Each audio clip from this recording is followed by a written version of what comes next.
الحمد للہ وکفا والصلاة والسلام علی عبادہ الذین اصطفیٰ خصوصاً علی افضلہم وخاتم النبیین محمد الامین وعلی آلہ وصحبہ اجمعین اما بعد فاعوذ باللہ من الشیطان الرجیم بسم اللہ الرحمن الرحیم سبح للہ ما فی السماوات والارض وهو العزیز الحکیم لہ ملک السماوات والارض یحیی ویمیت وہو علی کل شیء قدیر هو الاول والآخر والظاہر والباطن وهو بكل شیء علیم هو الذی خلق السماوات والارض فی ستة ایام ثم استوى علی العرش يعلم ما يلج في الأرض وما يخرج منها وما ينزل من السماء وما يعرج فيها وهو معكم أينما كنتم والله بما تعملون بصير له ملك السماوات والأرض وإلى الله ترجع الأمور يولج الليل في النهار ويولج النهار في الليل وهو علیم بذات الصدور صدق اللہ العظیم رب اشرح لي صدری ویسر لي امری واحلل عقدۃ من لسانی یفقہوا قولی اللہم ربنا الہمنا رشدنا واعذنا من شرور انفسنا اللہم ارنا الحق حقا وارزقنا اتباعہ وارنا الباطل باطلا وارزقنا اجتنابہ اللہم وفقنا لما تحب وترضى آمین یا رب العالمین۔ کل آپ حضرات نے بھی محسوس کیا ہوگا میری طبیعت حاضر نہیں تھی، اسی لیے بعض مواقع پر زبان رکی بھی اور صحیح الفاظ بھی تلاش کرنے میں متعدد مواقع پر مجھے دقت ہوئی۔ دعا کر رہا ہوں کہ اللہ تعالیٰ اس کیفیت سے مجھے نکال دے۔ یہ طبیعت کی کیفیتیں ہوتی ہیں، کبھی انشراح اور انبساط ہوتا ہے، کبھی قبض کی کیفیت ہوتی ہے۔ بہرحال جب پروگرام بن چکا ہوتا ہے تو ہر حال میں اب اس پروگرام کی تو تکمیل کرنی ہے، تو دعا فرمائیں کہ میں اپنے معافی ضمیر کے اذہاب کی اللہ تعالیٰ کی طرف سے توفیق پاؤں۔ کل اپنی طبیعت اسی کیفیت کی وجہ سے اگرچہ ہماری گفتگو جو ہے وہ تیسری آیت تک پہنچ گئی تھی، لیکن پہلی دونوں آیتوں کے بارے میں بھی بعض اہم باتیں رہ گئیں۔ آج ہمیں پہلے اس کا قرض ادا کرنا ہے، پھر آگے بڑھنا ہے۔ پہلی آیت مبارکہ کے جو اس سورہ مبارکہ کا بھی مطلع ہے، اور پھر یہ کہ چار اور سورتیں اسی سلسلے کی ہیں، سبح یسبح سے جو شروع ہو رہی ہیں، ان پر یہ بحث تو مکمل ہو گئی کہ لغوی مفہوم کیا ہے سبح یسبح، اور پھر سبح یسبح، پھر اس سے مراد کیا ہے، اللہ تعالیٰ کی تسبیح سے مراد کیا ہے، پھر یہ کہ یہ تسبیح قولی بھی ہے حالی بھی ہے، فعل مضارع میں بھی آئی ہے اور فعل حال میں بھی آئی ہے۔ گویا کہ اس کائنات کی ہر شے، اور جیسا کہ میں نے عرض کیا تھا ما فی السماوات و ما فی الارض، اب یہ کل کائنات کے لیے تعبیر ہے۔ کائنات کی ہر شے ہر آن اللہ کی تسبیح کر رہی ہے، ہمیشہ سے کرتی چلی آ رہی ہے اور ہمیشہ کرتی رہے گی۔ یہ مضمون تو سامنے آ گیا، لیکن یہ کہ یہ مضمون جو ہے اس کی اہمیت کیا ہے، ایسے اہتمام کے ساتھ، اتنے شد و مد کے ساتھ 5 سورتوں کے آغاز میں یہ اسلوب اختیار کرنا، یہ انداز بیان اختیار کرنا، اس کا سبب کیا ہے؟ تو جان لیجئے کہ اصل میں یہ حصول معرفت رب کا جو ذریعہ اور طریقہ ہے، یہ الفاظ در حقیقت اس سے بحث کر رہے ہیں۔ اس کے ضمن میں تھوڑی سی وضاحت کی ضرورت ہوگی کہ اللہ تعالیٰ کی معرفت کل میں عرض کر چکا ہوں، یہی اصل میں تو مطلوب و مقصود ہے۔ جب معرفت صحیح حاصل ہو جائے گی تو خود بخود اس کا نتیجہ عمل میں جو ہے نمودار ہوگا، اور پھر حق عبادت بھی انسان اللہ کا ادا کر سکے گا۔ لیکن یہ کہ معرفت کے حصول کا طریقہ کون سا ہے؟ 2 راستے ہیں اللہ تعالیٰ کی معرفت کے حصول کے۔ ایک جسے ہم کہہ سکتے ہیں کہ وہ عقلی ہے، منطقی ہے، ریشنل اپروچ، اور ایک ہے جو قلب اور روح سے اس کے ذریعے سے اللہ کی معرفت کا حصول ہے، وہ مسٹک اپروچ ہے۔ ایک عقل سے، منطق سے، مشاہدات سے، استدلال سے، دلائل سے، یہ ہے در حقیقت ریشنل اپروچ، اور دوسری ہے قلب سے اور روح کے ذریعے سے اللہ کو پہچاننا۔ یہ جو دوسری بات ہے، اگرچہ ہمارے صوفیہ کا تو اصل میں میدان وہی ہے، اسی پر انہوں نے زیادہ زور دیا ہے، لیکن قرآن مجید نے اس کو زیادہ نمایاں نہیں کیا، اس کو تسلیم کیا ہے، اشارہ کیا ہے۔ اور یہ قرآن مجید کا ایک عام اسلوب ہے کہ بعض چیزوں پر وہ زیادہ زور دیتا ہے، زیادہ نمایاں کرتا ہے، اور بعض چیزوں پر سے وہ سرسری طور پر گزرتا ہے، اور اس میں بھی یقیناً حکمت ہوتی ہے، اس میں کوئی نہ کوئی سبب ہوتا ہے۔ تو مثلا جیسے قرآن کہتا ہے وَفِي أَنفُسِكُمْ أَفَلَا تُبْصِرُونَ، تمہارے اپنے اندر، تمہارے اپنے وجود میں ہماری نشانیاں ہیں، کبھی جھانکو تو صحیح اپنے باطن میں۔ اگر تم اپنے باطن میں جھانکو گے، جس کو اقبال نے تعبیر کی ہے کہ اپنے من میں ڈوب کر پا جا سراغ زندگی، حقیقت کا ایک ادراک جو ہے اور معرفت رب جو ہے وہ در حقیقت انسان کو اپنے باطن دے۔ اسی کے لیے مراقبے اور اسی کے لیے میڈیٹیشنز، صوفیہ نے جو راستے اختیار کیے وہ یہ راستے ہیں، ان کو قرآن نے اصولاً مانا ہے۔ چنانچہ ایک حدیث کے جو ویسے محدثین کے نزدیک وہ مستند نہیں ہے کہ من عرف نفسہ فقط عرف ربہ، صوفیہ اس کو تسلیم کرتے ہیں۔ قرآن مجید میں یہ مفہوم موجود ہے، اور یہ اسی سلسلہ سور میں ہے، یعنی سورہ حشر میں اس کے آخری رکوع میں وَلَا تَكُونُوا كَالَّذِينَ نَسُوا اللَّهَ فَأَنسَاهُمْ أَنفُسَهُمْ، ان لوگوں کے مانند نہ ہو جانا کہ جنہوں نے اللہ کو بھلا دیا تو اللہ نے انہیں اپنے آپ سے غافل کر دیا۔ گویا کہ اللہ کی معرفت کا نتیجہ معرفت نفس ہے، اپنے آپ کو بھی انسان پہچانے گا اگر اللہ کو پہچانے گا۔ اسی کا کانورس، جیسے کہ جیومیٹری میں ہر تھیورم کا ایک کانورس ہوتا تھا، اگر آپ اپنے آپ کو پہچانیں گے تو اللہ کو پہچانیں گے، اگر آپ اللہ کو پہچانیں گے تو اپنے آپ کو پہچانیں گے۔ یہ دونوں گویا کہ دونوں طرف سے یہ بات صحیح ہے، اس لیے کہ خاص ربط اور تعلق ہے روح انسانی کا ذات باری تعالیٰ کے ساتھ، جس کے لیے جو قریب ترین تمثیل یا تشبیہ ہے وہ یہ ہے کہ جیسے سورج اور اس کی شعاعیں، یہ شعاعیں جو ہے کروڑ ہا میل کا سفر طے کر کے ہماری زمین تک پہنچ رہی ہے، یا اور بھی آگے کہیں جا رہی ہوگی، نہ معلوم کہاں تک جاتی ہیں، لیکن ہر شعاع کا تعلق جو ہے سورج کے ساتھ برقرار ہے، تعلق منقطع نہیں ہوتا۔ تو ارواح انسانیہ جو ہے وہ بھی در حقیقت اللہ تعالیٰ کی ذات کے ساتھ اس کا ایک ربط ہے، ایک تعلق ہے۔ گویا کہ اللہ کو پہچاننے کا ایک راستہ یہ بھی ہے کہ اپنی روح کی گہرائیوں اور پہنائیوں میں انسان غور و فکر کرے، اپنے من میں ڈوب کر پا جا سراغ زندگی۔ لیکن قرآن مجید نے جیسا کہ میں نے عرض کیا دوسرے طریقے کو زیادہ نمایاں کیا ہے، اس کا سبب وہ میں بعد میں بیان کروں گا۔ دوسرا طریقہ جو ہے وہ ریشنل، عقل، منطق، دلیل، استدلال۔ لیکن پھر جیسا کہ بہت سے حضرات کے علم میں ہوگا کہ خود یہ استدلال اور منطق جو ہے یہ بھی دو تقسیمیں اس کی موجود ہیں، کہ ایک ہے ڈیڈکٹیو لاجک، استخراجی منطق،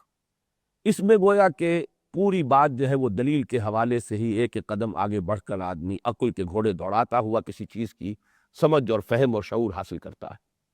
ایک استقرائی منطق ہے، انڈکشن ہے، انڈکٹیو لاجک ہے، مشاہدہ ہے، غور ہے،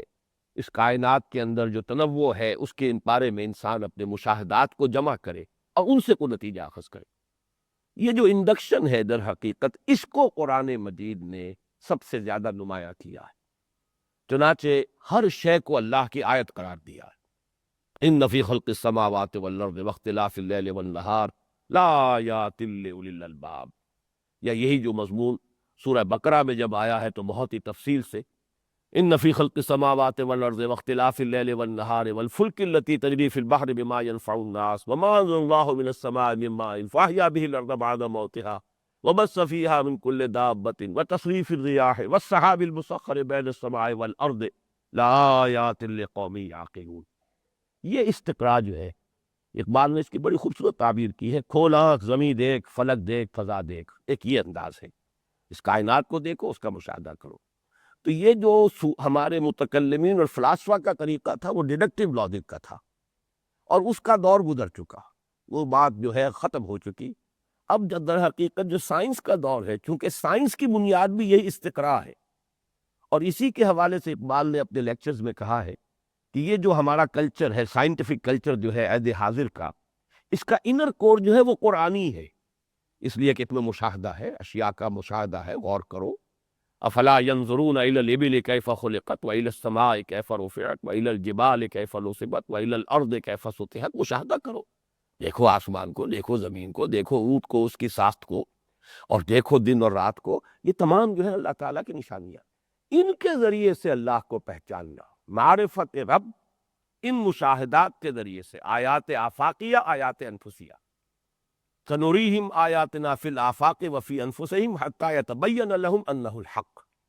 یہ ہے در حقیقت۔ اور چونکہ سائنسیفک ایرا کا دور شروع ہونے والا تھا حضور صلی اللہ علیہ وسلم کے زمانے کے بعد،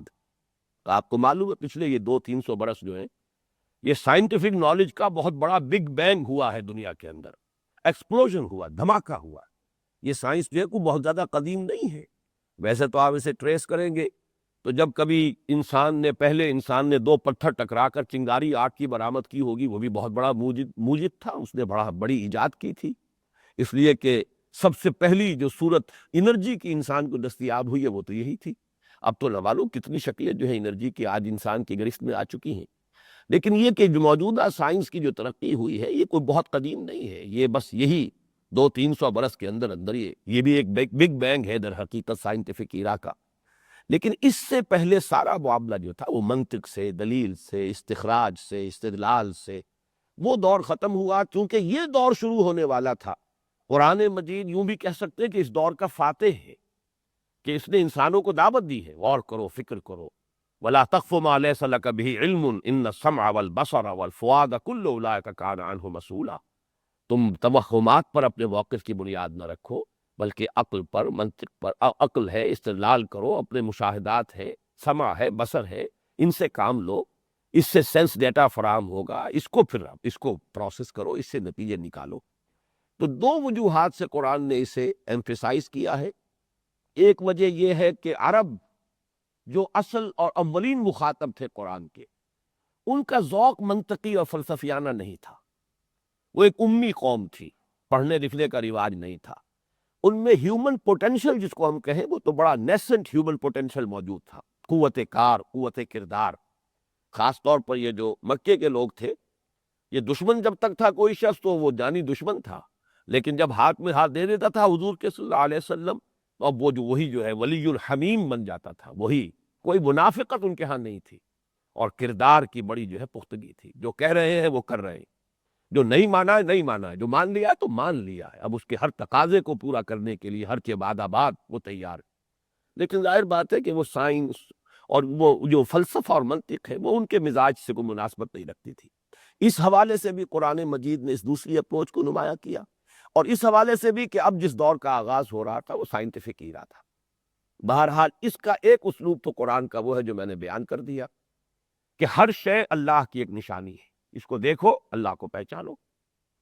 ہر شے، برگ درختان سب در نظر ہوشیار، ہر ورق دفتر است معرفت کردگار، اللہ کی معرفت کا ہر یہ ورق ہے دفتر، ہر جو درخت کا پتا ہے وہ ایک اللہ کی معرفت کا دفتر ہے۔ اسی مضمون کو اس طریقے سے ادا کیا ہے کہ ہر شے اللہ کی تسبیح کر رہی ہے۔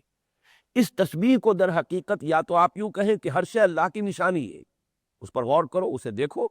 یا اسی بات کو یوں ادا کیا گیا کہ ذرہ ذرہ اس کائنات کا اللہ کی تسبیح کر رہا ہے، اپنے وجود سے وہ اپنے خالق اور صانع اور موجد کے ایک ہستی کامل ہونے کا اعتراف اور اقرار اور اعلان کر رہا ہے، اور اسی کے ذریعے سے تم اللہ کی معرفت حاصل کر سکو گے، اللہ کی پہچان حاصل کر سکو۔ تو یہ ہے اصل میں اس کی اہمیت، سبح للہ ما فی السماوات والارض۔ دوسری آیت کا جو مرکزی مضمون تھا اس پر ہم کل گفتگو کر چکے ہیں، اور اس کو نوٹ کر لیجئے دوبارہ کہ یہ بہت اہم، یعنی 6 آیتوں میں، اور یہ مضمون کتنی مرتبہ آیا۔ هو العزیز الحکیم، وہ عزیز ہے، زبردست ہے، اور حکیم، حاکم سے صفت مانیے تو وہی حاکم مطلق ہے، اور ورنہ یہ کہ وہ کمال حکمت والا ہے۔ پھر 2 مرتبہ لہو ملک السماوات والارض، آسمانوں اور زمین کی بادشاہی اسی کی ہے۔ اور اس کے علاوہ آج جو ہم پڑھیں گے، ثم استوى علی العرش، اس کائنات کو پیدا کرنے کے بعد وہ کہیں الگ تھلگ نہیں بیٹھا ہوا ہے کہ اسے کوئی دلچسپی نہ ہو، جیسا کہ بعض فلاسفہ کا خیال ہے، بلکہ یہ کہ وہی ہے کہ جو تخت حکومت پر متمکن ہے، ثم استوى علی العرش، وہ تخت حکومت پر متمکن ہے۔ تو ان تمام چیزوں سے ان 6 آیات کے اندر یوں سمجھیے کہ 4 مرتبہ ایمفیسائز کیا گیا ہے کہ اس کائنات کا شہنشاہ مطلق اللہ ہے، اور پوری کائنات میں اسی کی حکومت بالفعل قائم ہے۔ یہ تو صرف یہ انسانی زندگی ہے، اس کائنات کے گوشے میں اس کی کیا ریشو پروپورشن بنے گی اہمیت کے اعتبار سے، اور اس میں بھی تھوڑا سا اس کی زندگی کا حصہ ہے جس میں اسے ایک آزادی دی گئی ہے، فری ول دی گئی ہے، اور اس ہلدی کی گانٹھ کو لے کر انسان سوورن اور حاکم بن کر بیٹھ جاتا، اور اسی کی بنا پر بغاوت ہے۔ ظہر الفساد فی البر والبحر، یہ فساد جو ہے، یہ بغاوت ہے، یہ اسی کا ہے کہ اللہ کی حاکمیت کے خلاف بغاوت ہے۔ اور در حقیقت اس سورہ مبارکہ میں جب زور دے کر کہا جائے گا کھپا دو، لگا دو، خرچ کر دو، صرف کر دو اپنے آپ کو اللہ کے لیے، تو کس کام کے لیے؟ تاکہ اللہ کی حکومت قائم کی جائے، جس کو کہ بائبل میں جو لارڈس پریئر ہے عیسائیوں کی، تعبیر کیا گیا ہے دائی kingdom come, thy will be done on earth as it is in heavens. اے رب، تیری مرضی جیسے آسمانوں میں نافذ ہے، جاری ہے، اسی کے مطابق تمام کام ہو رہے ہیں۔ فرشتے جو ہیں وہ سب کے سب اللہ تعالیٰ کے حکم کے پابند ہیں، اللہ کے احکام کو کیری آؤٹ کر رہے ہیں، اس کی تنفیذ کر رہے ہیں۔ اے رب، ایسے ہی اس زمین پر بھی تیری حکومت قائم ہو جائے۔ Thy kingdom come, thy will be done on earth as it is in heaven۔ یہی حکومت الہیہ کا قیام ہے، اسی کا نام اقامت دین ہے، اسی کا نام غلبہ دین حق ہے، اسی کا نام تکبیر رب ہے، اور سارا زور جو ہے ان صورتوں کے اندر وہ اسی پر ہے۔ ہم نے رسول کو بھیجا اس لیے لِيُظْهِرَهُ عَلَى الدِّينِ كُلِّهِ، اللہ کے دین کو غالب کرے پورے کے پورے نظام زندگی پر۔ مقصد بعثت محمدی یہی ہے، یہی مقصد ہے نظام عدل و قسط کو قائم کرنا، جس کے لیے ہم نے تمام رسولوں کو بھیجا ہے۔ اب ظاہر بات ہے اس کے لیے جان کھپانی ہوگی، مال خرچ کرنا ہوگا، زندگیاں دینی ہوں گی، وقت پڑنے پر نقد جان ہتھیلی پر رکھ کر میدان میں آنا ہوگا، گردنیں کٹوانی ہوگی۔ یہ سب کچھ در حقیقت اسی مقصد کے تحت، اور اس کو ایمفیسائز ان 6 آیتوں میں بھی ان 4 مختلف اسلوبوں میں کر دیا گیا۔ اس کے بعد اب آئیے تیسری آیت جو ہے، یہ جیسا کہ میں نے عرض کیا تھا، یہ در حقیقت فلسفہ وجود سے بحث کرنے والی آیت ہے، جو کہ فلسفے کا مشکل ترین موضوع ہے۔ اس کے ضمن میں 2 باتیں ذرا بنیادی طور پر عرض کر دوں کہ دقیق فلسفیانہ مسائل قرآن مجید بالکل ضمنی طور پر زیر بحث لاتا ہے، اس کے بارے میں زیادہ بحث مباحثہ نہیں کرتا، لیکن یہ کہ لاتا ضرور ہے، اشارے ضرور کرتا ہے۔ اس کے بھی 2 اسباب ہیں۔ ایک تو یہی بات جو میں نے پہلے کہی ہے آج، کہ جو اصل مخاطب سے قرآن کے اولین مخاطب، در حقیقت تو حضور کی بعثت ہے پوری نوع انسانی کے لیے، اور تا قیام قیامت آپ ہی کی رسالت کا دور ہے۔ آپ کو بھیجا گیا وما ارسلناک الا کافۃ للناس بشیرا ونذیرا، اور یہ کہ نہ صرف آپ اپنے دور کے تمام انسانوں کی طرف رسول بنا کر بھیجے گئے، تا قیام قیامت آپ ہی کا دور رسالت ہے۔ اب ظاہر ہے کہ اس میں ہر طرح کے آدمی ہیں، عوام بھی ہیں، خواص بھی ہیں، ان پڑھ لوگ بھی ہیں، جہلاء بھی ہیں، علماء بھی ہیں، فضلاء بھی ہیں، فلاسفہ بھی ہیں، حکیم بھی ہیں،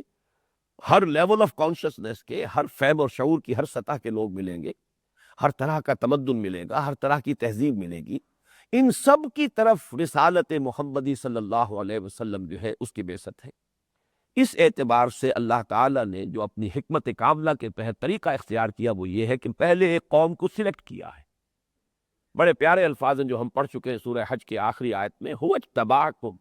اللہ نے تمہیں چن لیا ہے۔ یہ چنی ہوئی قوم تھی، اس قوم کو چنا ہے، سلیکٹ کیا ہے، اور پھر اس کو پہلے اس کے ذہن، اس کے فکر، اس کے عمل، اس کے اخلاق، اس کے کردار، ان سب کے اندر ایک عظیم انقلاب برپا کیا۔ اب اس کو بنایا انسٹرومنٹ کہ اب بقیہ نوع انسانی تک تو پہنچاؤ۔ اس میں ظاہر بات ہے کہ جو مخاطب ہے قوم، اس کی ذہنی سطح کو اگر ملحوظ نہ رکھا جاتا اور اس کے اوپر تکلیف مالا یطاق فلسفیانہ بحثیں زیادہ آ جاتی قرآن مجید میں، تو وہ اس قوم کے تو ذہنی سطح سے بالا تر رہتی، وہاں اترتی نہ، وہاں وہ خانے ہی نہیں تھے، ظرف ہی نہیں تھے کہ جن میں وہ چیز اتاری جا سکے۔ اس حوالے سے قرآن مجید کا جو اصل حصہ ہے، بڑا حصہ ہے، میجر پارٹ ہے، وہ اس قوم کی جو عقلی سطح ہے، اس کے فہم و شعور کی جو سطح ہے، اس پر گفتگو کرتا ہے۔ البتہ چونکہ ہمیشہ کے لیے ہدایت ہے قرآن حکیم، اور حضور کی رسالت ہے پوری نوع انسانی کے لیے، اس میں حکماء اور فضلاء بھی ہوں گے، اس میں ظاہر بات ہے کہ 20ویں صدی میں علامہ اقبال کو بھی سامنے آنا تھا، بڑے بڑے فلسفیوں کو بھی تو آخر ہدایت کی طلب کی ضرورت ہوگی، اور اس کے لیے جیسا کہ اقبال نے کہا بھی ہے کہ نہ کہیں جہاں میں اما ملی، جو اما ملی تو کہاں ملی، میرے جرم خانہ خراب کو تیرے عفو بندہ نواز میں، مشرق و مغرب کے سارے فلسفے کھنگال کر اگر آسودگی میسر آئی ہے، سکون اگر نصیب ہوا ہے تو قرآن مجید کے دامن میں۔ چنانچہ ان کا جو فلسفہ خودی ہے اس کے بارے میں خود ان کا کہنا یہ ہے، جو سید نذیر نیازی سے انہوں نے الفاظ کہے جب انہوں نے پوچھا کہ بڑی چہمے گوئی ہے، آپ نے کس سے لیا ہے، یہ نیٹشے سے لیا ہے، کس اسپائنوزا سے لیا ہے، کس سے لیا ہے، آپ نے کون سے مغربی فلسفی سے آپ متاثر ہیں؟ تو علامہ نے فرمایا کہ اچھا کل فلاں وقت آ جانا، میں تمہیں لکھوا دوں گا۔ اب سید نذیر نیازی نے جب یہ واقعہ بیان کیا تھا تو کہا میں بہت خوش تھا کہ یہ مجھے سعادت نصیب ہو رہی ہے کہ شاعر مشرق مجھے لکھوائیں گے، ڈکٹیٹ کرائیں گے یہ کہ میرے فلسفہ خودی کی سورس کیا ہے۔ لیکن جب جا کے بیٹھے ہیں کاپی پینسل سنبھال کر تو کہا ذرا قرآن مجید نکال لو، اور وہی آیت جس کا میں نے حوالہ دیا، اس آیت سورہ حشر کی آیت وَلَا تَكُونُوا كَالَّذِينَ نَسُوا اللَّهَ فَأَنسَاهُمْ أَنفُسَهُمْ، میرے فلسفہ خودی کی سورس یہ آیت مبارکہ ہے، کوئی مغربی فلسفی نہیں ہے، میری تو در حقیقت میرا منبع اور سرچشمہ یہ کلام الہی۔ تو قرآن مجید میں یہ چیزیں بھی ہیں لیکن ضمنی طور پر آتی، اور اس طور سے آتی ہے کہ وہ اس زمانے کا عرب اس کو پڑھتے ہوئے بس ذرا سا تو ٹھٹکے، لیکن کوئی مفہوم اس سے اخذ کر کے آگے نکل جائے، رک نہ جائے، بلکہ یہ کہ گزر جائے۔ البتہ یہ کہ جب کوئی شخص جس کے ذہن میں فلسفیانہ مسائل ہوں گے، غور و فکر کر رہا ہوگا، وہ جب آئے گا رک جائے گا کہ جائیں جاست یہ ہے اصل جگہ، وہ وہاں پر اپنی مائکروسکوپ فوکس کرے گا اور اس میں پھر غور کرے گا، تو اس کی جو ہدایت ہے وہ اسے وہاں سے مل جائے گی۔ اور ظاہر بات ہے کہ جو خود حکیم ہے، دانا ہے، فلسفی ہے، عاقل ہے، اس سے زیادہ ضرورت نہیں ہوتی تفصیل کی، اس کے لیے تو یہ ہے کہ اشارہ کافی، عاقلانہ اشارہ کافی،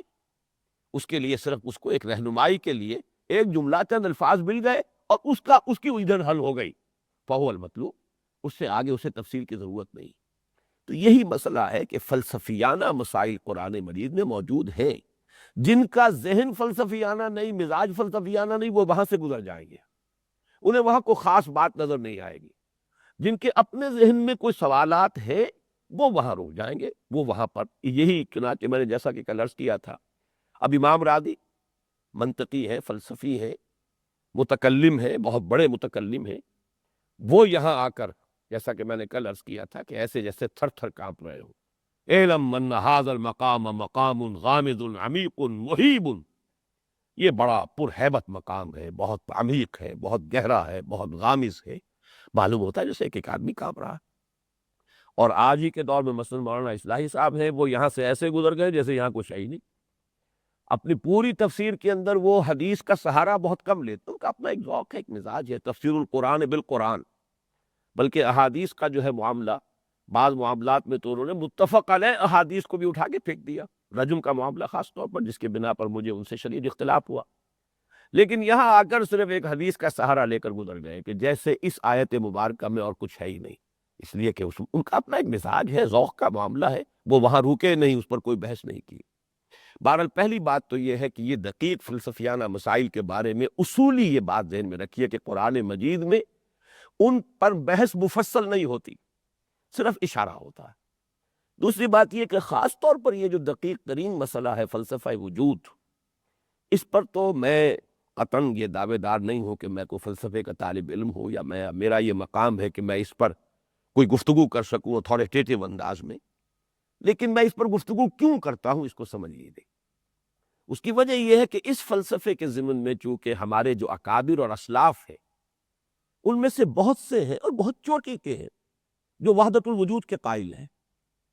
اور عام ہمارا جو ہے مذہبی ذہنی جو سطح ہے اہل مذہب کی، وہ وحدت الوجود کو کفر سمجھتے ہیں۔ تو ایک بہت بڑا جو ہے ایک ڈائلیما پیدا ہو گیا ہے کہ شاہ ولی اللہ اگر وحدت الوجود کے قائل ہے، ابن عربی کو چھوڑ دیجئے، ان کی حیثیت جو ہے وہ اس طرح کی نہیں ہے کہ وہی کوئی مفسر اور فلسفی، مفسر اور محدث اور فقیہ ہونے کی حیثیت سے ان کا کوئی مقام تسلیم کیا جاتا ہو، حالانکہ شیخ احمد سرہندی رحمۃ اللہ علیہ جو سب سے بڑے ناقد ہیں ان کے، اور ان کے فلسفے کے جواب میں جنہوں نے ایک آلٹرنیٹ فلسفہ جو ہے وہ پیش کیا ہے وحدت الشہود کے نام سے، وہ ابن عربی کے بہت زبردست قائل ہیں ان کے مقام کے، یہ بھی کہتے ہیں اپنے مکتوبات میں کہ میں انہیں خاصانہ خاصان خداوند کے اندر دیکھتا ہوں، اللہ تعالیٰ کے خاص بندوں میں سے ہے وہ، اپنے یعنی کشف کے ذریعے سے۔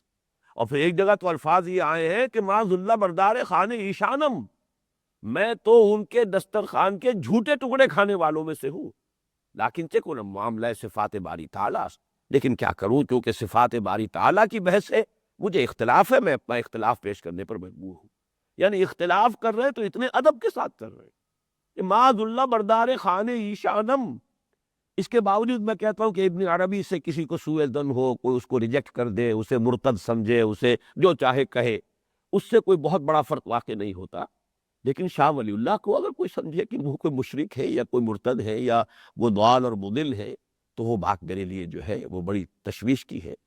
تو ہمارے بہت سے بڑی بڑی شخصیات جو ہیں وہ وحدت الوجود کے قائل۔ اس حوالے سے میں صرف یہ کوشش کیا کرتا ہوں اپنے درس میں کہ کم سے کم اس درجے تک بات واضح ہو جائے کہ سوء ظن نہ رہے۔ وہ ایک فلسفہ ہے، اس سے آپ اختلاف کریں، آپ کو بڑے سے بڑے انسان سے اختلاف کرنے کا حق حاصل ہے۔ میں یہ نہیں کہتا کہ شاہ ولی اللہ سے آپ اختلاف نہیں کر سکتے، اختلاف کریں،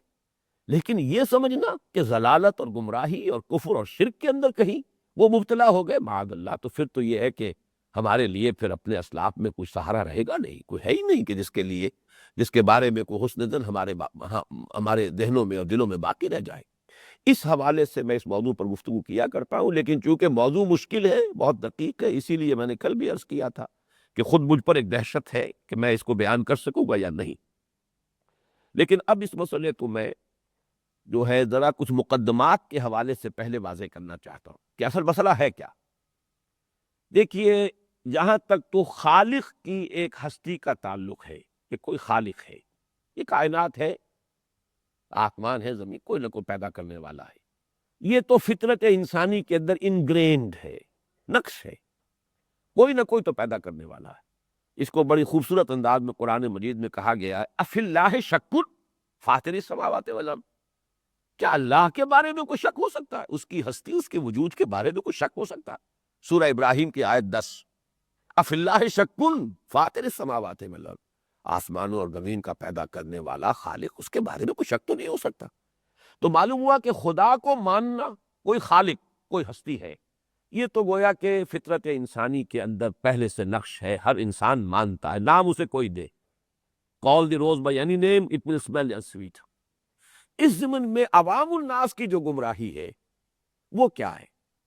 عوامی سطح پر لوگوں کی گمراہی یہ رہی ہے کہ اس خالق کی ہستی کو جب وہ قیاس کرتے ہیں تو اپنے بڑے سے بڑے انسان کے تصور سے اوپر نہیں جا سکتے۔ بہت بڑا شہنشاہ ہے، راجہ کیا مہاراجہ ہے، بہت بڑا، لیکن یہ کہ اس کے بھی کوئی نائبین سلطنت ہوتے ہیں، کچھ نہ کچھ اختیارات اس نے ان کو دیے ہوتے ہیں، ان کے بھی ہاتھ میں کوئی نہ کوئی اتھارٹی ہوتی ہے۔ اسی طرح بڑی سے بڑی شخصیت کے کوئی لاڈلے ہوتے ہیں، پیارے ہوتے ہیں، منہ چڑھے ہوتے ہیں، ان کی بات وہ رد نہیں کر سکتی وہ شخصیت، چاہے وہ اکبر شہنشاہ ہے۔ لیکن آپ کو معلوم ہے کہ ملا عبد القادر جو ہے، ملا دو پیادہ، وہ اس کے اوپر بھی پھپتیاں چست کرتے تھے، اس لیے کہ بہرحال وہ اپنے نورتن ہے، ان کی ایک محفل ہے، اس میں بڑے ہی یعنی فرینک انداز میں بے تکلفی سے گفتگو ہو رہی۔ تو بڑی سے بڑی شخصیت کے ساتھ بھی کچھ نہ کچھ یہ تصورات ہوتے، یہ تصورات انسان نے اپنے ذہن کے حوالے سے اس خالق کے ساتھ بھی چسپاں کر دیے کہ وہ اللہ تو وہ ہے، لیکن آلہہ بھی ہے، چھوٹے چھوٹے معبود بھی ہے، وہ مہادیو تو وہ ہے، لیکن دیوتا اور دیویاں بھی تو ہیں بے شمار، کچھ نہ کچھ اختیارات انہیں بھی ہے، کچھ بندگی ان کی بھی کرو، کچھ ڈنڈوت ان کی بھی کرو، کچھ ان کے سامنے بھی سر جھکاؤ، کچھ نذرانے انہیں بھی پیش کرو تاکہ وہ بھی راضی ہو جائے، اس لیے کہ بہرحال اختیار ان کے پاس بھی ہے۔ یہ اصل میں ایمان بالملائکہ کی بگڑی ہوئی شکل ہے۔ ہم بھی مانتے ہیں نورانی مخلوق ہے ملائکہ، اور اللہ تعالیٰ کے احکام کی تنفیذ کرتے ہیں، لیکن ہمیں یہ بتایا گیا ہے کہ ان کے ہاتھ میں اختیار کوئی نہیں، یفعلون ما یؤمرون، وہی کچھ کرتے ہیں جس کا کہ انہیں حکم ملتا ہے۔ اور ان کے جو حضرت جبرائیل کے الفاظ نقل کیے گئے قرآن مجید میں، لہو ما بین ایدینا وما خلفنا وما بین ذالک، ہمارے سامنے جو کچھ ہے اس کا اختیار بھی اللہ کو ہے، ہمارے پیچھے جو کچھ ہے اس کا اختیار بھی اللہ کو ہے، دونوں کے مابین جو کچھ ہے یعنی میرا وجود، وہ بھی اللہ کے اختیار مطلق میں۔ یہ ہے در حقیقت تصور جس نے ہمیں شرک سے بچا لیا، ورنہ اتنی برگزیدہ ہستیاں، عباد مکرمون، جن میں حضرت جبرائیل کی شان میں تو علمہ شدید القوا ذو مرۃ فاستویٰ، یہ جو الفاظ آتے ہیں، مطاع ثم امین، حضرت جبرائیل کے بارے میں، تو اگر ہم انہیں دیوتا بنا لیتے اور ان کو بھی پوجنا شروع کر دیتے تو یہی کچھ ہوا ہے جو کچھ کے ان تمام مذاہب میں ہوا ہے۔ لیکن یہ کہ ہمارا تصور یہ ہے کہ ہے وہ کارندے ہیں اس آفاقی کائنات کے، لیکن ان کا اختیار کوئی نہیں ہے، وہی کچھ کرتے ہیں جو اللہ انہیں حکم دیتا ہے۔ اسی طرح ان کا تصور یہ ہوا کہ یہ اللہ کی بیٹیاں ہیں، یہ دیویاں جو ہیں، یا یہ کہ حضرت مسیح جو اللہ کے بیٹے ہیں۔ اب جہاں یہ تصور آ جائے گا کوئی لاڈلے پیارے ہیں تو وہ شفاعت کرے گا، وہ بچا لے گا، شفاعت باطلہ کا تصور ہوا۔ گویا کہ اس عوامی سطح پر توحید اور معرفت رب کے ضمن میں کرنے کا کام یہ ہے کہ واضح کر دیا جائے کہ حاکم مطلق اللہ، اختیار اسی کے ہاتھ میں ہے، کوئی اس کے سامنے چوں نہیں کر سکتا جب تک کہ اجازت نہیں دی جائے۔ معبود وہی ہے تنہا، معبود حقیقی، معبود برحق، وہی ذات واحد عبادت کے لائق، زبان اور دل کی شہادت کے لائق۔ پھر یہ کہ اس سے ذرا اونچے آئیے تو وہی تمہارا مطلوب ہے، وہی تمہارا مقصود ہے، وہی تمہارا اصل محبوب ہونا چاہیے، ساری محبتیں اس کی محبت کے تابع ہو جائیں، مطلوب اور مقصود کے درجے میں اس کے سوا کوئی نہ رہے۔ گویا کہ لا الہ الا اللہ کی جو تعبیر ہے، لا معبود الا اللہ اور لا مقصود الا اللہ، لا مطلوب الا اللہ، لا محبوب الا اللہ، یہ ہے وہ توحید کے جو عوامی سطح پر انسان یہاں تک پہنچ گیا تو اس کی توحید کامل ہو گئی۔ ہستیاں ہیں، ملائکہ ہیں، فرشتے ہیں، نورانی مخلوق ہے، لیکن ان کے ہاتھ میں کوئی اختیار ہے۔ ہم انہیں پکاریں گے نہیں، کسی کو نہیں پکاریں گے، پکارو صرف اللہ، لا تدعوا مع اللہ الہا آخر، بندگی اور عبادت صرف اللہ کی۔ تو یہ ہے در حقیقت عوامی۔ لیکن ایک ہے اس سے اوپر کی سطح، اوپر کی سطح پر آ کر سوال پیدا ہوتا ہے، خالق کو تو ہم نے مان لیا، وہ خالق، یہ کائنات مخلوق، لیکن اس خالق اور مخلوق کے درمیان نسبت کیا ہے؟ کچھ نہ کچھ ذہنی سطح ایسی ہوتی ہے جو اس کو پروب کرنا چاہتی، سمجھنا چاہتی۔ ریلیشن شپ کیا ہے خالق و مخلوق کے مابین؟ یعنی اس کو دو حصوں میں تقسیم کر دیجئے، خالق نے اس مخلوق کو پیدا کیسے کیا، دوسرے یہ کہ اب خالق اور مخلوق کے درمیان ربط کیا ہے۔ اس کو عام اصطلاح میں تو کہیں گے کہ خالق اور مخلوق کے درمیان تعلق کیا ہے، اور فلسفیانہ اصطلاح ہے ربط الحادث بالقدیم۔ کائنات حادث ہے، اللہ کی ذات قدیم ہے، اس قدیم اور حادث میں ربط کیا ہے؟ یہ ہے وہ فلسفہ وجود کا مسئلہ کہ جس پر پھر مختلف سکولز آف تھاٹ پیدا ہوئے ہیں، جن میں دو بڑے جو ہمارے ہاں ہیں مشہور، وہ وحدت الوجود اور وحدت الشہود ہے۔ لیکن اس سے ذرا پہلے اس بارے میں جو گمراہیاں، بڑی ٹھوکریں جو انسانوں نے کھائی ہیں وہ کیا ہے، پہلے ان کو سمجھ لیجیے۔ ایک تصور یہ دیا گیا، اور یہ ہندو فلسفی میں ہے، کہ خالق اور مخلوق کے درمیان ربط ایسے ہی ہے جیسے ایک بڑھئی جو ہے وہ میز بنا دیتا ہے، لیکن یہ کہ بڑھئی کے میز بنانے میں پہلے اسے لکڑی درکار ہے، وہی شے پہلے ہے تب اس سے کوئی چیز بنائے گا۔ خالق تو وہ ہے پرماتما، بنانے والا تو ہے، لیکن یہ کہ مادہ بھی پہلے سے موجود تھا، مادہ بھی قدیم ہے اور خدا بھی قدیم ہے۔ گویا کہ اب یہ سنویت ہو گئی، تعدد قدماء، قدیم دو ہیں، خدا یعنی کریٹر وہ بھی قدیم ہے ہمیشہ سے، اور مادہ جو ہے میٹر جس سے کہ اس نے یہ ساری کائنات بنائی ہے وہ بھی قدیم۔ اس سے بھی آگے بڑھ کر ایک اور ان کا اسکول آف تھاٹ ہے جو تین کو مانتا ہے قدیم، خدا بھی قدیم، مادہ بھی قدیم، روح بھی قدیم۔ ظاہر بات ہے کہ یہ تو بدترین شرک ہے، ہم اس کے بارے میں اب مزید کوئی گفتگو پر اپنا وقت ضائع نہیں کرنا چاہتے۔ ایک دوسری شکل لوگوں نے تجویز کی ہے کہ در حقیقت خدا ہی نے اس کائنات کا روپ دھار لیا ہے۔ جیسے برف پگھل جاتی ہے پانی بن جاتا، اب آپ کہیں پانی کہاں سے آیا، برف کہاں ہے؟ وہ برف ہی پانی ہے، پانی ہی برف ہے، یہ کائنات ہی خدا ہے۔ یہ ہے در حقیقت وہ پینتھیزم، ہماوست۔ جب خدا ہی نے یہ روپ دھار لیا ہے، یہ شکل اختیار کر لی ہے، تو گویا کہ ہر شے خدا ہے، ہر شے الوہیت کی حامل ہے۔ گویا کہ یہ ہے پینتھیزم، ہماوست، اور اس سے بڑا شرک اور کیا ہوگا؟ یعنی شدید ترین گمراہی اور بدترین جو ہے شرک وہ ہے۔ لیکن اب اس سے بھی آگے نکل آئیے، اب کیا کریں اگر وجود جو ہے اس کو مانا جائے کہ خالق و مخلوق جو ہے اس کے درمیان یہ ساری نسبتیں جو ہماری عقل میں آ رہی ہیں یہ تو بالکل قابل قبول نہیں ہے، تو اب ایک وجود کی حیثیت سے توحید وجودی جس کو کہا جاتا ہے اس کی تعبیر کیا ہو؟ اس کے لیے وقت کی کمی کے پیش نظر زیادہ تفصیل میں نہیں جاتا۔ بہترین جو تعبیر کی ہے وہ مولانا مناظر احسن گیلانی رحمۃ اللہ علیہ نے، ان کی ایک کتاب ہے الدین القیم، اس میں اس کی تشبیہ دی ہے۔ اور وہ در حقیقت اس آیہ مبارکہ کی بہترین تعبیر ہے کہ کریٹر اور کریشن اس کے درمیان جو نسبت ہے اس کو یوں سمجھو کہ کسی شے کا تصور اپنے ذہن میں قائم ہو. فرض کیجئے آپ نے تاج محل دیکھا ہے، اب آپ تاج محل کا تصور اپنے ذہن میں لائیے، یا بہرحال یہاں جو بھی شخص ہے اس نے یہ مینار پاکستان تو دیکھا ہے، مینار پاکستان کا تصور ذہن میں لائیے. اس تصور کو جو آپ کے ذہن میں ہے، جب تک آپ کی توجہ مرکوز رہے گی یہ تصور ذہن میں رہے گا. جیسے ہی توجہ ہٹے گی اس کا کوئی وجود ہے ہی نہیں، اس کا کوئی وجود نہیں رہے گا، وہ ختم ہو جائے گا. اور یہ جو آپ کی کریشن ہے، مینٹل کریشن ہے، یہ تصور جو آپ نے اپنے ذہن کے اندر مینار پاکستان کا اس کو کریٹ کیا ہے اپنے ذہن میں، آپ ہی اس کے اوپر بھی ہیں، نیچے بھی ہیں، اندر بھی ہیں، باہر بھی ہے، اول بھی ہے، آخر بھی ہے. اس کا تو اپنا کوئی وجود ہی نہیں. وجود تو در حقیقت آپ کا ہے. یہ آپ کا ایک تصور ہے کہ جو آپ نے کریٹ کیا ہے اپنے ذہن کے اندر. بالکل یہی تعلق ہے اس کائنات کا اور خالق کا. یہ کوئی علیحدہ شے نہیں ہے، اس کا کوئی وجود نہیں ہے. اب کسی کی ایک تعبیر تو کی ہے، شیخ احمد سرہندی رحمۃ اللہ علیہ نے بڑی پیاری ایک مثال دی ہے کہ کائنات ہمیں نظر تو آ رہی ہے، حقیقت میں اس کا وجود نہیں ہے. وجود ایک ہی ہے اور وہ اللہ کا وجود ہے. اور اس کی مثال کیا دی ہے کہ آپ ایک لکڑی لے کر اس کے ایک سرے پر اگر کچھ کپڑا باندھ دیں، اس میں مٹی کا تیل ڈال دیں اور پھر دیاسلائی سے آگ لگا دیں. ایک مشعل آپ کے پاس ہے، آپ کے ہاتھ میں ہے، شعلہ ہے ایک. اس کو تیزی کے ساتھ حرکت دیجیے، دیکھنے والے کو ایک آتشین دائرہ نظر آئے گا، آگ کا دائرہ، سرکل، جبکہ دائرے کا کوئی وجود نہیں ہے. دیکھنے والے دیکھ رہے ہیں کہ ہے، ہر چند کہے کہ ہے، نہیں ہے. حقیقت میں تو دائرے کا کوئی وجود نہیں.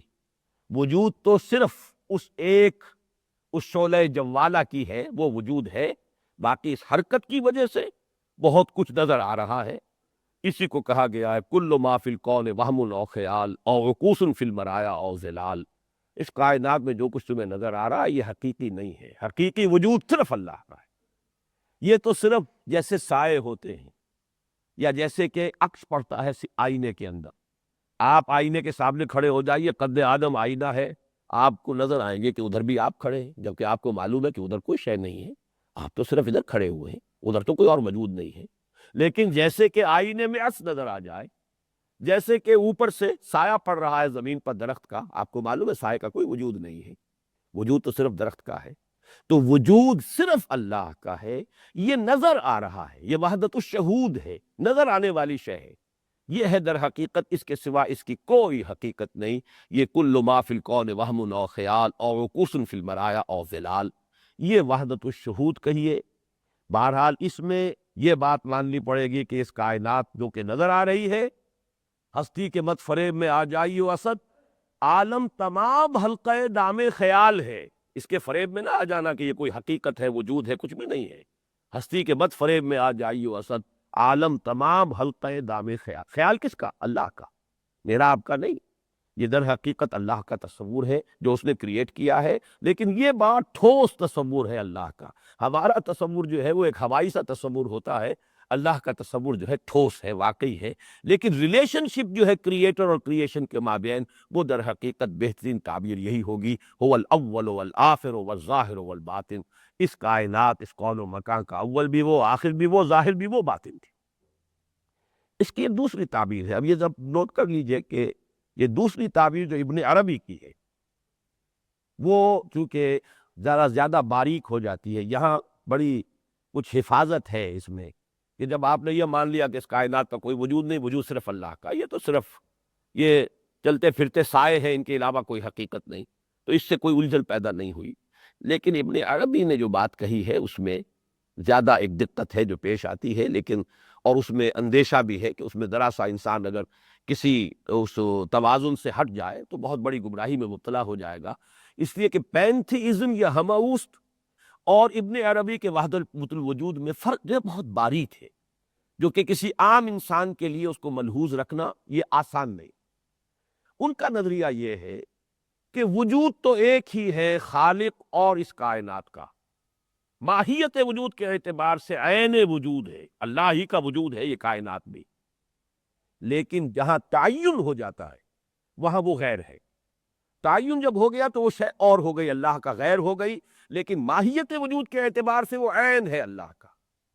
اس کو اب میں آپ کو سمجھا دوں کہ جیسے آج ہماری سائنس ہمیں بتا رہی ہے کہ یہ جو کچھ بھی ہے اس میں ہوں، آپ ہے، ہماری اصل حقیقت کیا ہے؟ یہ تمام اجسام ایٹمز سے بنے ہوئے، ایٹمز کی ترکیب ہے مختلف، اس سے یہ مالیکیولز وجود میں آئے ہیں، اسی سے مختلف چیزیں بن گئی ہیں۔ پھر اب تو اور تقسیم کر کے ایٹمز جو ہے وہ نیچے گیا، وہ الیکٹرانز ہیں، پروٹونز ہیں، پھر اس سے بھی آگے جا کر فوٹونز، اتنے چھوٹے چھوٹے ذرات ہیں، اور حقیقت میں تو کچھ ہے ہی نہیں، وہ صرف کچھ الیکٹرک کرنٹس ہیں اور کچھ بھی کے۔ انہی الیکٹرک کرنٹس نے خاص شکل اختیار کی تو اینک بن گئی۔ انہی الیکٹرک کرنٹس کی ایک خاص شکل ہے جو ہوا ہے، جو اس میں ظاہر بات ہے کہ یہ آپ کو خالی نظر آ رہا ہے، ہال خالی تو نہیں ہے، اس میں ہوا ہے، اور ہوا جو ہے ہائیڈروجن اور آکسیجن کا ملغوبہ ہے، اور اس کے اندر جو ہے وہ سارے وہی ایٹمز جو ہے، بس یہ ضرور ہے کہ یہاں وہ لطیف فارم میں ہے، یہاں وہ کنڈنس فارم میں ہے، مختلف اس کی جو ہے فارمیشنز مختلف ہیں، جس سے مختلف مالیکیولز، مختلف ایلیمنٹس، مختلف کمپاؤنڈز بنتے چلے گئے، کمپلیکس سے کمپلیکس تر کمپاؤنڈز ہوتے ہوتے یہ سارا وجود جو ہے قائم ہو گیا۔ تو ماہیت کے اعتبار سے اس اینک میں اور اس گھڑی میں کوئی فرق نہیں، ماہیت تو مشترک ہے، وہی ایٹمک، وہی جو کرنٹس ہے، وہی الیکٹرک کرنٹس ہے، اس کے سوا کچھ بھی نہیں، ماہیت ایک ہے، اس اینک کی بھی اور اس گھڑی کی بھی، اور جو کچھ اس کے درمیان میں جو یہ ہوا ہے اس میں بھی وہی ایٹمس ہیں، انہی کی ترکیب ہے، انہی کی مختلف فارمولیشنز ہیں۔ لیکن جب ایک خاص فارمولیشن، ایک خاص کانگریگیشن یا کانگلومریشن آف ایٹمز نے یہ شکل اختیار کی اور ایک نے یہ اختیار کی، یہ ایک دوسرے کا غیر ہے، لہذا جہاں تعین آ گیا کسی وجود کا، کسی ہستی کا، وہ ذات باری تعالیٰ کا غیر ہو گیا، وہ اب ذات باری تعالیٰ کا جز نہیں ہے۔ لیکن ماہیت وجود وہ مشترک ہے، وجود ایک ہی ہے کل کائنات کے اندر، اور اللہ تعالیٰ کی ذات، وہ وجود در حقیقت دو نہیں ہے۔ اس کو کہا گیا ہے وحدت الوجود، وحدت الوجود، وجود کا ایک ہونا، جس کو کہ پھر شاہ ولی اللہ دہلوی رحمۃ اللہ علیہ نے توحید وجودی کا لفظ استعمال کیا ہے، اور انہوں نے جو فیصلہ کیا ہے، ظاہر بات ہے کہ شیخ ابن عربی تو خیر بہت قدیم ہے، شیخ احمد سرہندی کے بعد ہیں حضرت شاہ ولی اللہ دہلوی، وہ 11ویں صدی ہجری کے جو ہے مجدد اعظم ہے، یہ 12ویں صدی ہجری کے مجدد اعظم ہے، تقریباً 100 سال کا فرق ہے۔ لیکن یہ کہ انہوں نے جو فیصلہ کیا ہے وہ یہ ہے کہ ابن عربی کا وحدت الوجود اور احمد سرہندی کا وحدت الشہود، ان میں صرف تعبیر کا فرق ہے، کوئی فرق نہیں ہے، بات ایک ہی ہے، اور اس کو خود انہوں نے تعبیر کیا توحید وجودی، وجود ایک ہی ہے اور وہ اللہ کا ہے۔ باقی یہ کہ اس کے یہ جو کانگلومریشنز جو میں کہہ رہا ہوں، وہ در حقیقت ان کو جب ہم کہیں گے تو وہ اب خدا نہیں ہے، یہاں سے پینتھیزم سے وہ جدا ہو گیا، اس کو وہ غیر مان رہے اللہ کا، اس کا اپنا وجود اور تشخص علیحدہ قائم ہو گیا، وہ اللہ کا غیر سے۔ لیکن ماہیت وجود ایک کامن مشترک قدر کی حیثیت رکھتی ہے خالق اور مخلوق کے مابین۔ یہ ہے در حقیقت وحدت الوجود کا فلسفہ، جسے توحید وجودی سے تعبیر کیا شاہ ولی اللہ دہلوی نے، اور اسی کی تعبیر ہے پھر لا معبود الا اللہ، اس سے اوپر لا محبوب الا اللہ، لا مقصود الا اللہ، لا مطلوب الا اللہ، اور اس سے اوپر لا موجود الا اللہ، اللہ کے سوا وجود حقیقی اور کسی کا نہیں، وجود حقیقی صرف اللہ کا ہے۔ البتہ جیسے سمندر ہے، سمندر پر لہریں ہیں، لہریں ایک دوسرے سے علیحدہ نظر آ رہی ہیں، حقیقت میں تو اس سمندر ہی کے اندر وہ لہریں ہیں۔ اسی طریقے سے وجود بسیط ہے جو مشترک ہے خالق اور مخلوق کے مابین، البتہ معین ہو کر جب وجود وہ شکل اختیار کر لیتے ہیں تو وہ اللہ تعالیٰ کا غیر ہوتے ہیں، اور یہاں وہ شے پینتھیزم سے جدا ہو جاتی۔ اس فرق کو ملحوظ رکھیے، اور اس کے بعد جی میں آئے آپ اس نظریے کو اٹھا کر پھینک دیں، آپ کو وہ ناقابل قبول نظر آئے بالکل ٹھکرا دیں۔ بڑے سے بڑے شخص سے ہمیں اختلاف کا حق حاصل ہے، اختلاف ہم نہیں کر سکتے تو محمد الرسول اللہ سے نہیں کرتے صلی اللہ علیہ وسلم، لیکن یہ کہ باقی ہر شخص سے اختلاف ہو سکتا ہے، کسی کی رائے سے اختلاف ہو سکتا ہے، لیکن یہ ہے کہ جن لوگوں نے اس کو مانا ہے ان کی توہین نہ ہو، ان کے بارے میں یہ گمان نہ ہو، یہ سوء ظن نہ ہو کہ معاذ اللہ وہ پینتھیزم کے قائل ہیں، وہ مشرک ہو گئے تو گویا کہ مرتد ہو گئے، گمراہ ہو گئے، ضلوا ضلالا بعیدا۔ یہ جو دو ہے شیڈز فلسفہ وجود کے، جن میں وحدت کا معاملہ ہے، وحدت کا رنگ آتا ہے، وحدت الشہود یا وحدت الوجود، اس میں جان لیجئے کہ ہندوستان کے فلسفے میں بھی دو عظیم شخصیت، ایک شنکر آچاریہ، وہ وحدت الوجود کا قائل تھا، ایک رامانج یہ وحدت الشہود کا قائل ہے۔ یہی دو انٹرپریٹیشن ہو سکتی ہے، حقیقت میں بات ایک ہی ہے کہ وجود ایک ہی ہے اور وہ اللہ کا ہے۔ باقی یا تو یہ کہیے کہ باقی کسی شے کا وجود ہے ہی نہیں، اور یا یوں کہیے کہ وہ وجود جو بھی ہے ماہیت کے اعتبار سے قدر مشترک کی حیثیت ہے اللہ کے ساتھ، لیکن تعین کے اعتبار سے وہ خدا کا غیر ہے۔ اقول قولی ھذا واستغفر اللہ لی ولکم ولسائر المسلمین والمسلمات۔